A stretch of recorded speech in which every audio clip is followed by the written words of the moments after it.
Delhi north east district की police और बदमाशों के बीच हुई जबरदस्त मुठभेड़। थाना न्यू उस्मानपुर और खजूरी थाने की संयुक्त टीम ने 3 बदमाशों को गिरफ्तार किया। पुलिस ने बदमाशों के कब्जे से 2 पिस्टल, 2 तमंचे और जिंदा कारतूस भी बरामद किए हैं। पुलिस की गोली लगने से 2 बदमाश घायल भी हुए। यह बदमाश लड़की का वेश धारण कर लूट की घटनाओं को देते थे अंजाम। जैसा कि आप सभी जानते हैं, यमुना खादर जो एरिया है वो कई तरह की हीनस क्राइम रिपोर्ट होते रहे हैं और वहाँ रॉबरी स्नैचिंग्स की वारदातें काफ़ी होती रही। पिछले टाइम में भी का मस्तान गैंग, लाठी डंडा गैंग को बस्ट किया गया। बट हाल में एक मोडस ऑपरेंडी गौर की जा रही थी जिसमें एक लेडी के वेशभूषा में और बाकी दोनों लोग उन्हें खादर एरिया में खींच लेते थे और उस तरह से राहगीरों को, गुजरने वाले वाहनों को लूटपाट की वारदातों का अंजाम दिया जा रहा। लगातार होती रही इन वारदातों के मद्देनज़र एक कॉम्बिंग ऑपरेशन लॉन्च किया गया, प्लान किया गया। कल एक इंटेंसिव कॉम्बिंग एक्सरसाइज को जब प्लान किया गया, शाम के लगभग रात को 8:30 बजे के लगभग मूवमेंट भी नोटिस की गई, सस्पिशियस मूवमेंट्स नज़र आया। उस तरफ पुलिस टीम जब बढ़ने लगी, उन्हें वार्न किया कि निकल कर आ जाइए झाड़ियों में से आप सब लोग। तो उतने में सामने से उन्होंने फायर खोल दिया। पुलिस टीम ने लेट कर तुरंत उन लोगों को वार्न किया, बोला हम दिल्ली पुलिस से हैं, आप सब लोगों को बाहर आ जाना चाहिए। उसके बावजूद भी उन्होंने फिर से फायर खोला। पुलिस टीम ने रिटेलिएट किया। देखा गया कि एक को गोली लगी और एक उसके साथ साथी और बाकी सब लोग भाग रहे थे और दूसरी तरफ भागते हुए निकल पड़े। जिसको गोली लगी उसे पुलिस टीम ने तुरंत हॉस्पिटल पहुंचाया, अंडर ट्रीटमेंट है। जेपीसी से बाद में रेफर आरएमएल किया गया, आरएमएल में वो अभी स्टेबल है। लेकिन कॉम्बिंग ऑपरेशन हमारी और इंटेंसिव एक्सरसाइज को आगे जारी रखा गया। ये कॉम्बिंग ऑपरेशन की सफलता हमें लगभग रात के 2:15 पे, सुबह के 2:15 पे हमें सफलता मिली, जब हमें वापस वो मोमेंट दूसरे साइड में नज़र आया और पुलिस टीम उस तरफ जब जा रही थी, उन्होंने फिर से वो हिम्मत करी और पुलिस टीम की तरफ फायर किया। ऐसे में पुलिस टीम ने बहुत स्मार्टली एक को ओवरपावर किया, एक को गोली लगी, लेकिन एक भागने में कामयाब हो गया। जो लेडी वेशभूषा में रह रहा था, हालांकि उसको आइडेंटिफाई कर लिया गया। हमारी लोनी की तरफ टीम गई हुई है, हमारी अभी तलाश जारी है। जो पकड़े गए आखिर में, उसमें सूरज और नीरज। सूरज पर काफ़ी attempt to murder, arms act और गुंडा यूपी गुंडा एक्ट जैसी वारदातों में संलिप्त रहा है। और जो नीरज है, उसकी भी अभी उसके एड्रेस और उसके साथियों के साथ अभी तलाश जारी है कि किस तरह की वारदातों में ये शामिल रहा है। दोनों ने यहाँ पर अपने उस तीसरे साथी के साथ मिलकर उस तरह की वारदातों को अंजाम देना स्वीकार किया है कि वो इस तरह की मोडस ऑपरेंडी में लगे हुए। लेकिन जिस तरह से सस्पिशियस मूवमेंट्स काफ़ी नज़र आया था, उस तरह से हमने 25 के लगभग राउंड अप भी किए हैं और अभी असरटेन किया जा रहा है कि वो दोनों लड़के जो पहले पकड़े गए, उनका वहाँ क्या रोल था और रात के अंधेरे में उस जगह पे घने जंगल में होने का क्या रीज़न था। साथ ही जिनको राउंड अप किया गया है, उनके भी हम चेक कर रहे हैं कि वो वहाँ पर क्यों थे और उनका क्या रोल था और वहाँ उनका जस्टिफाइड था या नहीं। जो रिकवरी हुई है वो है 9mm pistol with 2 live rounds और एक 315 बोर का कट्टा भी विद 1 लाइव राउंड।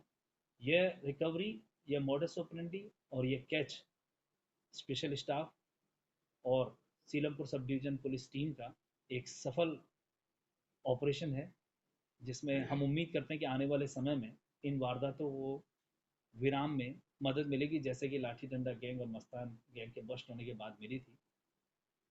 यह जो ऑपरेशन रहा, ये एक तरह से डिस्ट्रिक्ट पुलिस का कंबाइंड ऑपरेशन रहा, जिसमें सीलमपुर सब डिवीज़न टीम के अलावा खजूरी खास सब डिवीज़न टीम और पूरी ऑपरेशन सेल की विंग लगी। और जो फाइनली सूरज और नीरज ने जिस तरह से स्वीकार किया है अभी, और कई सारी वारदातें अभी खुलने का अनुमान है। तो जिस लड़के को गोली लगी है उसका प्रोफाइल कुछ बताइए, कोई उसका क्रिमिनल बैकग्राउंड निकल के आया है? उसका नाम दीपांशु चौहान है।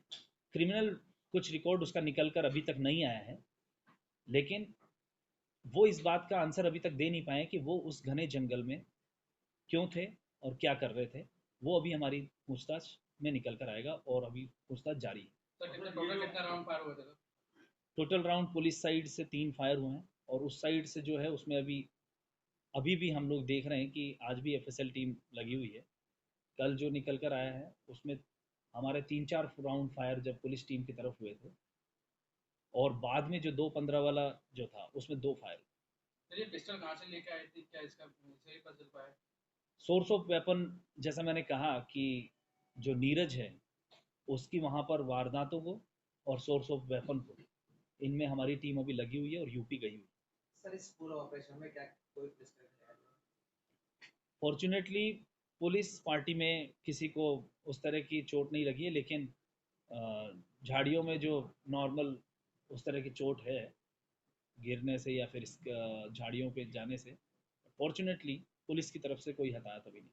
सर ये जो महिला के वेश में बनते थे तो क्या कोई सेक्स रैकेट टाइप से ये मतलब लोगों को फंसाते थे या क्या इनका intention नहीं, है? वो लुभाना हो सकता है कि सेक्स पॉइंट ऑफ व्यू से हो, लेकिन वो जो बता रही होती थी वो कहती थी कि मेरा बैग यहाँ कोई लेकर चला गया है या मेरा वहाँ कुछ गिर गया है। उस टाइप की मदद वो खास तौर से देखा गया कि ट्रक वालों को, टेम्पो वालों को जो थोड़े से इलिटरेट हो रहे होते हैं, जो ना थोड़ा कम समझ से वहाँ पर उस खादर एरिया में बढ़ जाते थे, उतने में ये दोनों लोग आके उनको खींच लिए होते। क्या टाइम मतलब रहता था, किस टाइम पे ज्यादा एक्टिव ये वारदातें हमारी लगभग शाम के 7 बजे से ही शुरू हो जाती थी और रात को 12-1 बजे तक। इसमें आपने देखा होगा सीलमपुर सब डिवीज़न ने पास्ट में भी शास्त्री पार्क पुलिस स्टेशन ने और एसीपी सीलमपुर साहब जो हैं उनके लीडरशिप में काफ़ी अच्छी कैच भी होती रही हैं।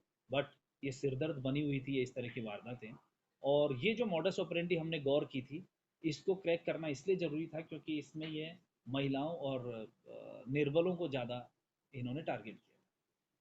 किस क्षेत्र में सर ये वारदात कर रहे थे, जैसे सिग्नेचर ड्रिल या शास्त्री पार्क, खजूरी पार्क, कहाँ वारदात कर रहे थे? ये खादर एरिया आपने देखा होगा कि शास्त्री पार्क, न्यू उस्मानपुर, खजूरी खास एरिया में पड़ता है।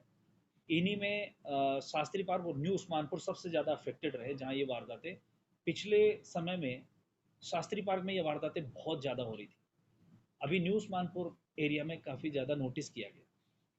हम उम्मीद करते हैं कि इस सफल कॉम्बिंग ऑपरेशन के बाद इसमें कमी आएगी। करीब 2 महीने पहले ही एक पुलिसकर्मी पर फायर किया गया था, वो झाड़ियों में घुस गया था बदमाशों को पकड़ने। क्या ये जो बदमाश पकड़े हैं इन्होंने कबूल किया कि इन्होंने फायर किया था उस पुलिसकर्मी? You are right, you have rightly pointed out, क्योंकि उस समय भी इन्होंने पुलिस टीम की तरफ फायर किया था, बट उस समय पुलिस टीम वर आउटनंबर्ड और वो लोग भाग निकलने में कामयाब हुए थे। उस समय भी पुलिस पार्टी ने हवा में फायर किया था। इंस्पेक्टर हरीश ने बहुत ही अच्छा उस समय सेंस ऑफ अपना प्रेजेंस ऑफ माइंड इस्तेमाल किया था। बट आप खादर एरिया समझ सकते हैं कि वो एग्जिट पॉइंट्स को किसी किसी जगह से ऐसी जगह निकलने में कामयाब हो जाते हैं। बट कल पूरे डिस्ट्रिक्ट फोर्स सभी बॉटम टू टॉप सब लोगों ने इस मिशन को अंजाम दिया। टीम में टोटल कितने पुलिस ऑफिसर हैं ये ऑपरेशन चलाया है टोटल? नंबर्स में तो मैं नहीं बता पाऊँगा एग्जैक्ट, लेकिन मैं ये बता पा रहा हूँ कि इसमें सीलमपुर सब डिवीज़न, खजूरी खास सब डिवीज़न ऑपरेशन सेल शुरू से शामिल थे। बाद में एसीपी गोकुलपुरी अपनी टीम के साथ और अपने बाकी जो टीम्स हैं, बचे हुए एसएचओज जो हैं वो भी साथ में वहाँ शामिल हुए थे। फिर पूरी डिस्ट्रिक्ट पुलिस टीम इस कॉम्बिंग ऑपरेशन का पार्ट हो गई। सर अभी भी शास्त्री पार्क जो मेट्रो स्टेशन उसके सामने दिल में भी वहाँ बैड एलिमेंट बैठे रहते हैं। हाँ, उसमें आपने देखा होगा कि एक सक्सेसफुल ड्राइव की गई। हालांकि उस तरह के एलिमेंट्स फिर से किसी न किसी नई जगह को अड्डे बना रहे होते हैं, लेकिन जो पुराने अड्डों की पहचान जो की गई उनमें किसी किसी जगह कंस्ट्रक्टिव वर्क्स कराए जाने लगे।